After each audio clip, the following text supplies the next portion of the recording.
आपको लेकर चलते हैं वाराणसी, जहां पर सीएम योगी संबोधित कर रहे हैं। देश को वैश्विक महामारी कोरोना से बचाने में बहुत बड़ी भूमिका का निर्वहन किया और आज कोरोना से देश भी प्रदेश भी सुरक्षित है। लेकिन देश और प्रदेश को सुरक्षा प्रदान करने के साथ ही हम सब कोरोना को मात देने के बाद अब उन तमाम प्रकार की बीमारियों के खिलाफ भी एक नए अभियान को लेकर के आगे बढ़ रहे हैं, जिसके कारण अक्सर हजारों मौतें प्रदेश में या देश में होती थी। खासतौर पर ये दिमागी बुखार, जिसे हम मस्तिष्क ज्वर कहते हैं, जिस बीमारी के कारण पूर्वी उत्तर प्रदेश में गोरखपुर, बस्ती, देवपाटन मंडल, बरेली मंडल, मुरादाबाद मंडल, सहारनपुर मंडल समेत तमाम अन्य क्षेत्रों में प्रतिवर्ष हजारों लोग इस बीमारी से संक्रमित होते थे, सैकड़ों मौतें होती थी। लेकिन 40-45 वर्षों तक किसी ने इसका हालचाल नहीं लिया। जब 2017 में प्रदेश में भारतीय जनता पार्टी नेतृत्व की सरकार आई तो हम लोगों ने अंतर विभागीय समन्वय के माध्यम से इस बीमारी के उपचार के लिए अंतर विभागीय समन्वय और स्वास्थ्य विभाग को नोडल विभाग बनाते हुए विशेष अभियान प्रारंभ किया। अभी पिछले दिनों हम लोगों ने लखनऊ में जेई टीकाकरण यानी जापानी इंसेफ्लाइटिस टीकाकरण का एक विशेष अभियान प्रारंभ किया। ये जेई टीकाकरण का अभियान इंसेफ्लाइटिस के प्रति नागरिकों को जागरूक करने और जापानी इंसेफ्लाइटिस से बचाव के लिए उन्हें टीकाकरण के साथ जोड़ने का एक विशेष अभियान प्रारंभ किया। और आज मुझे प्रसन्नता है कि उत्तर प्रदेश के जिन 38 जनपदों में दिमागी बुखार के मामले आते थे, आज जब हम इसको अंतिम चरणों में पूरी तरह नियंत्रण करने की ओर अग्रसर हुए हैं। पिछले 4 वर्षों के दौरान प्रदेश सरकार ने बीमारी पर 75% और मौत के आंकड़ों को 95% नियंत्रण करने में सफलता प्राप्त की है। जो बचा है इसको हम आने वाले समय में पूरी तरह समाप्त करेंगे, बीमारी को पूरी तरह रोकथाम करेंगे। इसके लिए आवश्यक है कि अभी से जो विशेष अभियान चलने हैं, इसमें यूनिसेफ ने, WHO ने और दुनिया की तमाम अन्य संस्थाओं ने हम लोगों के साथ सहयोगी बनकर के इस कार्यक्रम को सफलता की नई ऊंचाइयों तक पहुंचाया है। मैं आप सबका आह्वान करूंगा, ये जितनी भी विषाणु जनित बीमारियां हैं, इन विषाणु जनित बीमारियों के पीछे कारण था खुले में शौच और गंदगी। शुद्ध पेयजल का अभाव। हम सब आभारी हैं प्रधानमंत्री जी के, जिन्होंने स्वच्छ भारत मिशन के अंदर हर परिवार को एक शौचालय उपलब्ध करवाने का काम किया, जिनके कारण आज जल जीवन मिशन के अंदर हर घर नल की एक नई योजना आ रही है, जिसके माध्यम से हर व्यक्ति को शुद्ध पेयजल की आपूर्ति करने में हमें सफलता प्राप्त होगी। और आज जल जीवन मिशन भी लागू हो रहा है और इससे पहले ही हम लोगों ने स्वच्छ भारत मिशन में जो लक्ष्य थे उन्हें प्राप्त करने में सफलता प्राप्त की। अब तो हर गांव में भी सामुदायिक शौचालय बन रहे हैं। सामुदायिक शौचालय में भी गांव की एक महिला को रोजगार उपलब्ध हो जाएगा। ये रोजगार और साथ साथ स्वच्छता के माध्यम से स्वस्थ और आरोग्यता प्राप्त करने का एक अभियान, यही बचाव का सर्वोत्तम उपाय हो सकता है। बीमारी के उपचार से महत्वपूर्ण बचाव है और बचाव के लिए जो भी उपाय हो सकते हैं उसमें संचारी रोग नियंत्रण का एक कार्यक्रम उस अभियान की एक महत्वपूर्ण कड़ी होगी। आज के इस अवसर पर इस आरोग्य मेले में अनेक प्रकार की जांचें होंगी। पूरे प्रदेश के अंदर आरोग्य मेला हर रविवार को होते हैं और हर रविवार को हर प्राथमिक और सामुदायिक स्वास्थ्य केंद्र में हमारे सभी विशेषज्ञ चिकित्सक आते हैं। वहां पर हर प्रकार की जांच और उपचार की सुविधा तो रहती ही है, लेकिन स्वास्थ्य के साथ साथ परिवार कल्याण के बारे में, पोषण के बारे में और स्वास्थ्य जागरूकता के बारे में भी अनेक प्रकार के कार्यक्रम वहां पर संचालित होते हैं। मुख्यमंत्री आरोग्य मेला के पीछे स्वास्थ्य के प्रति प्रत्येक नागरिक को अधिकाधिक जागरूक करना है और जागरूक करने के साथ ही हम उसको स्वास्थ्य की उन तमाम योजनाओं के बारे में जो वास्तव में प्रत्येक बच्चे के लिए, प्रत्येक नागरिक के लिए आवश्यक है, उसकी जानकारी इसमें उपलब्ध कराई जाती है। खासतौर पर आप देखते होंगे कि आयुष्मान भारत की योजना, आयुष्मान भारत में हर परिवार जो गरीबी रेखा के नीचे जीवन यापन करता है वो अपना गोल्डन कार्ड बना करके 5 लाख रुपए की स्वास्थ्य सुरक्षा, स्वास्थ्य उपचार की सुविधा प्राप्त करने का हकदार है। बहुत सारे लोगों ने अभी तक नहीं बनाया है।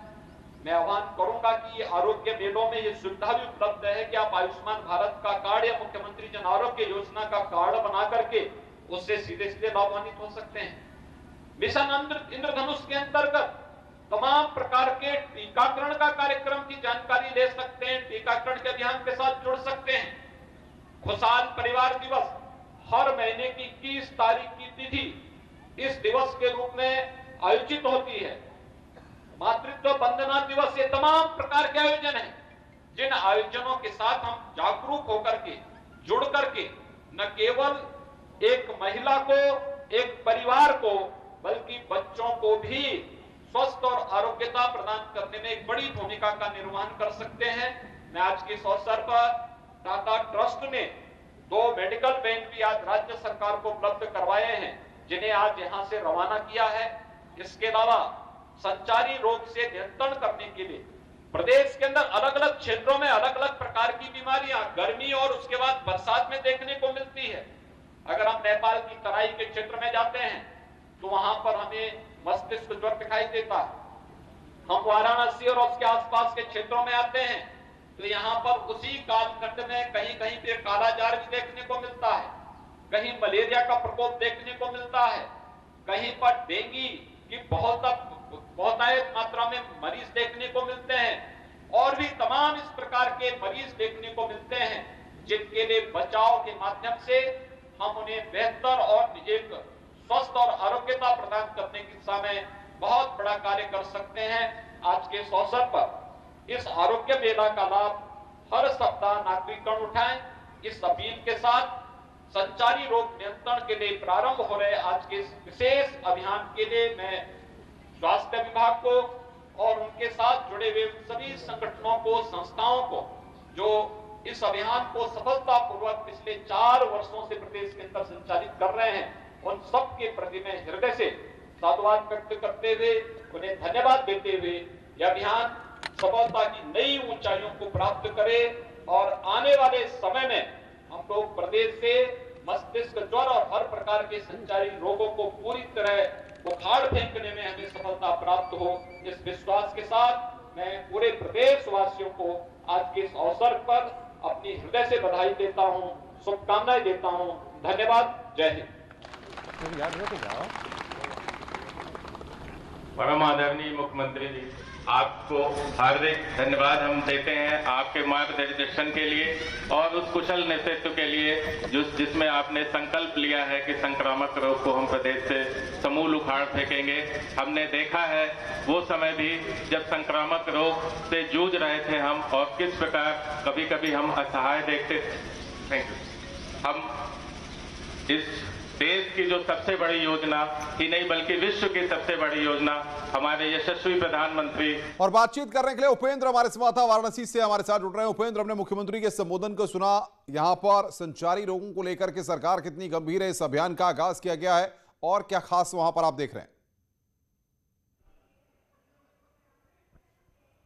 हाँ बिल्कुल, देखिए मुख्यमंत्री योगी आदित्यनाथ ने प्रदेश में संचारी रोग अभियान का शुरुआत जो है वाराणसी के चोलापुर से कर दी है और अब कुछ देर बाद मुख्यमंत्री योगी आदित्यनाथ यहां पर पहुंचने वाले हैं। उनसे पहले जो है यहां पर जितने भी विधायक हैं, मंत्री हैं, वो यहां पर पहुंच गए हैं काशी क्षेत्र के और यहीं पर जो है कुछ देर बाद जो भाजपा के राष्ट्रीय अध्यक्ष हैं जेपी नड्डा वो पहुंचेंगे। तो मैं आपको तस्वीरें दिखा रहा हूं कि संगठन से जुड़े हुए काशी क्षेत्र और लखनऊ के जितने भी बड़े पदाधिकारी हैं, नेता हैं, वो पहुंच गए। हम बात भी करने की कोशिश करते हैं कि क्या खास कार्यक्रम होने वाला है। यहाँ पर मीना चौबे जी पहुँच गई हैं। तो आज हम बात करते हैं, मैडम कितनी बड़ी आज संगठन की मीटिंग है आप लोगों की, कितना क्या माना जाए 2022 के चुनाव का रण आज से ही शुरू हो जाएगा? देखिए, आज तो अपने राष्ट्रीय अध्यक्ष जी आ रहे हैं, तो सर्वप्रथम पहला काम तो है कि काशी क्षेत्र का जो कार्यालय का उद्घाटन है, और हमारा संगठन तो नित्य निरंतर चलता रहता है। तो 2022 तो हमेशा के लिए हम सब लोग सदा चलायमान रहते हैं। तो इसको ये नहीं कहा जा सकता है कि नहीं 22 की शुरुआत है, लगातार चुनावी मोड में, और यह हम सब लोग लगातार काम ही करते रहते हैं। और आदरणीय राष्ट्रीय अध्यक्ष जी के दिशा निर्देश के अनुसार आज चूंकि कार्यालय का उद्घाटन है, उसमें पहले मैडम मीटिंग जो है उसको लेकर मैं बात कर रहा हूँ, जिस पर तय होनी है रणनीति। नहीं, वो तो प्रबोधन तो हम सब लोगों का हमेशा होता ही रहता है और होगा ही। आगे हम सब लोग जैसा उनका दिशा निर्देश होगा वैसा करेंगे। अभी तो सब चल रहा है। बिल्कुल, हमारे साथ नवीन जी भी हैं, उनसे ही बात करते हैं। नवीन जी, मान लिया जाए कि अब भाजपा की ओर से रण की शुरुआत हो गई, इमारत आपकी तैयार है, सारे कार्यालय मतलब अस्त्र शस्त्र तैयार है, अब युद्ध की तैयारी है। सर, हम लोग तैयारी 2017 चुनाव जीतने के बाद फिर से भाजपा लग गई थी 2022 के लिए, तो हम लोग का प्रयास सतत चल रहा है। और ये नया कार्यालय काशी क्षेत्र का, ये आज इसका उद्घाटन के लिए हमारे राष्ट्रीय अध्यक्ष जी आए हैं। बात देना चाहता हूँ, कौन कौन अभी एयरपोर्ट पे आ रहा है, कौन कौन आज बड़े चेहरे रहेंगे भाजपा की ओर से? आज राधा मोहन सिंह जी रहेंगे, हमारे प्रदेश के प्रभारी हैं, और सीएम योगी आदित्यनाथ जी हैं, स्मृति ईरानी जी हैं। काशी क्षेत्र जो 16 जिलों का है हमारे, उसके सभी विधायक, मंत्री, सांसद आज ये बैठक होने जा रही है गोकुल धाम में, उसमें सब प्रतिभागी करेंगे। बिल्कुल उपेंद्र, आप नजर बना के रखिए, आगे भी हम आपसे अपडेट लेते रहेंगे। उपेंद्र हमारे संवाददाता हमारे साथ जुड़े हुए थे, जो बता रहे थे वहां पर किस तरीके से तैयारियां चल रही हैं। आगे बढ़ते हैं। पश्चिमी उत्तर प्रदेश में किसानों की महापंचायतों का दौर लगातार जारी है। आज भारतीय किसान यूनियन के राष्ट्रीय प्रवक्ता राकेश टिकैत सहारनपुर में महापंचायत को संबोधित करेंगे। वहीं मेरठ में आम आदमी पार्टी की तरफ से किसान महापंचायत बुलाई गई है, जिसमें दिल्ली के मुख्यमंत्री अरविंद केजरीवाल संबोधित करेंगे। किसान महापंचायत को लेकर आम आदमी पार्टी के सांसद संजय सिंह कई दिनों से मेरठ में ही डेरा डाले हुए हैं। ये दो तस्वीरें इस वक्त आपकी स्क्रीन पर हम आपको दिखा रहे हैं। तो सहारनपुर और मेरठ जो पश्चिमी उत्तर प्रदेश के दो गढ़ हैं, सहारनपुर की अगर बात करें और मेरठ की बात करें, तो ये दोनों मेन सेंटर हैं। और यहीं पर अरविंद केजरीवाल और राकेश टिकैत, आज जहां पर अरविंद केजरीवाल मेरठ में, तो राकेश टिकैत सहारनपुर में किसान पंचायत को संबोधित करेंगे। और बातचीत करने के लिए उमेश श्रीवास्तव हमारे संवाददाता हमारे साथ सीधे जुड़ रहे हैं। उमेश, पूरे पश्चिमी उत्तर प्रदेश में किसानों के मुद्दे को भुनाने की जोर शोर से तैयारी चल रही है, और इसीलिए मेरठ और सहारनपुर दोनों पर खास फोकस करते हुए आज पंचायत हो रही है। जी हाँ, देखिए अनुपम जी, पश्चिमी उत्तर प्रदेश में किसान पंचायतों का दौर चल निकला है। इसी कड़ी में आज आम आदमी पार्टी के राष्ट्रीय संयोजक अरविंद केजरीवाल मेरठ पहुंचेंगे और यहां एक किसान पंचायत को संबोधित करेंगे। अरविंद केजरीवाल जब यहां पर आते हैं तो कौन से नए राजनीतिक तीर चलाते हैं, ये देखना बेहद दिलचस्प होगा। लेकिन जिस तरह से लगातार पश्चिमी उत्तर प्रदेश में किसान पंचायतें हो रही हैं, उससे साफ तौर पर यह कहा जा सकता है कि अलग अलग राजनीतिक पार्टियां अपने अपने तरीके से राजनीतिक रोटियां जरूर सेक रही हैं। अरविंद केजरीवाल तकरीबन 1 बजे के आसपास यहां पर आएंगे और किसान पंचायत को संबोधित करेंगे। देखने वाली बात होगी कि अरविंद केजरीवाल क्या कहते हैं, क्योंकि पश्चिमी उत्तर प्रदेश में उनकी पहली सभा होगी और उत्तर प्रदेश में एक तरह से माना जा सकता है कि 2022 के आगाज को लेकर के अरविंद केजरीवाल आज मेरठ से एंट्री कर रहे हैं। मेरठ के एक रिजॉर्ट में अरविंद केजरीवाल की सभा होने जा रही है। तकरीबन 1 बजे के आसपास अरविंद केजरीवाल यहां पर पहुंचेंगे। सारी तैयारियां आम आदमी पार्टी के कार्यकर्ताओं ने पूरी कर ली है। कोविड-19 की गाइडलाइंस का पालन करते हुए कुर्सियां यहां लगाई गई हैं और दावा किया जा रहा है कि यहां कई जिलों के किसान एकत्रित होंगे। न्यूज 18 की टीम मौजूद रहेगी और लगातार अपने दर्शकों को दिखाएगी कि किस तरह से आम आदमी पार्टी की ये किसान पंचायत कौन सा रंग रूप ले रही है। लेकिन इतना तो जरूर कहा जा सकता है कि अरविंद केजरीवाल उत्तर प्रदेश में उमेश, आप नजर बना के रखिए, आगे भी हम आपसे अपडेट लेते रहेंगे। उमेश श्रीवास्तव, बंद मकान में चोरी हुई है, 10 लाख के गहने और नकदी चोरी हुई है। छत के रास्ते घर में घुसे थे चोर, घर में ताला लगाकर मुंबई गया था परिवार। पुलिस पूरे मामले की जांच पड़ताल में जुटी हुई है। बिशनपुरा थाना क्षेत्र की घटना।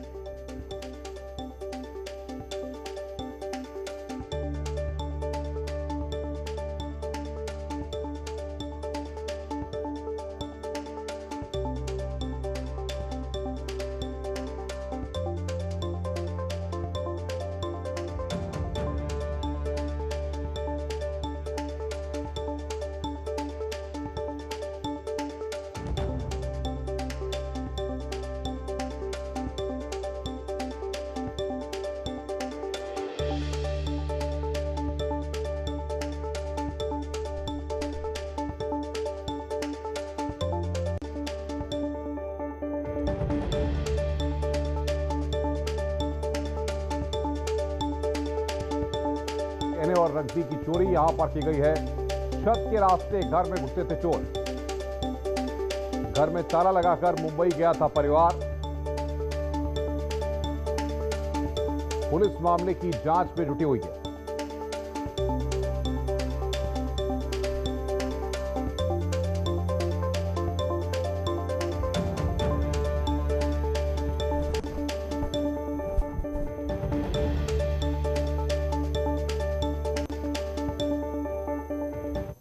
आगे बढ़ते हैं। एक बड़ी खबर आ रही है अम्बेडकर नगर से, जहां पर पुलिस और बदमाशों के बीच में मुठभेड़ हुई है। इसमें 25,000 का इनामी बदमाश को गोली लगी है और पुलिस ने उसे गिरफ्तार कर लिया है। 25,000 का इनामी बदमाश गिरफ्तार किया गया है। अम्बेडकर नगर में पुलिस और बदमाशों के बीच में मुठभेड़ हुई है। 25,000 का इनामी उमानाथ गिरफ्तार किया गया है। गोली लगने से वो घायल हुआ है। दूसरा फरार है। मुठभेड़ में एक सिपाही भी जख्मी हुआ है। दोनों को अस्पताल में भर्ती कराया गया है। तस्वीरें आपकी स्क्रीन पर हम आपको दिखा रहे हैं। 25,000 के इनामी बदमाश को गिरफ्तार किया गया है।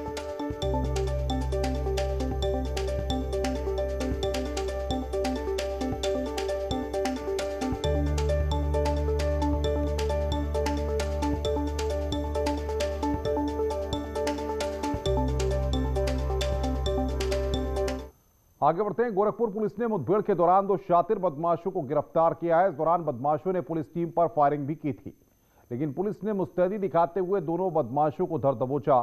गिरफ्त में आए बदमाशों में छोटू अंसारी पर 13 और मैनुद्दीन पर 11 मुकदमे दर्ज हैं। शाहपुर इलाके में पार्टी के दौरान फायरिंग में शामिल ये दोनों बदमाश चोरी की वारदात को अंजाम देने वाले थे। तभी मुखबिर की सूचना पर गुलरिहा पुलिस ने दोनों बदमाशों को गिरफ्तार कर लिया। हाँ, इनका आपराधिक काफ़ी लंबा इतिहास है। इनके आपराधिक इतिहास जनपद शाहपुर से इनके खिलाफ 16 मुकदमे हैं मैनुद्दीन अंसारी के खिलाफ, और ये 3 और बढ़ गए और 13 मुकदमे हैं इनके छोटू अंसारी के खिलाफ। Majestic liftoff and the announcement of normal liftoff from the Range Operations Director. सफलतापूर्वक उत्थापन PSLV-C 51 का अपने मिशन की ओर अग्रसर।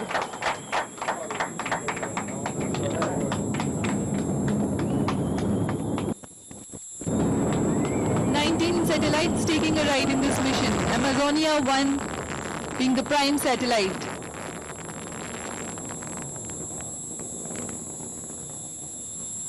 Stage performance normal. ROD की अभी घोषणा के अनुसार प्रथम चरण का निष्पादन सामान्य होता हुआ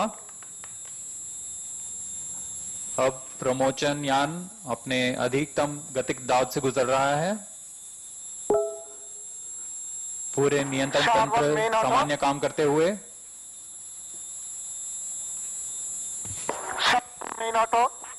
The PS-1 performance is according to the expectation for this mission. Both the strap-ons have ignited on ground. It's 1 minute 15 seconds into the launch. Altitude 40 kilometers. All the groundlit strap-ons are separated. Core stage will continue to burn for 1 minute 50 seconds.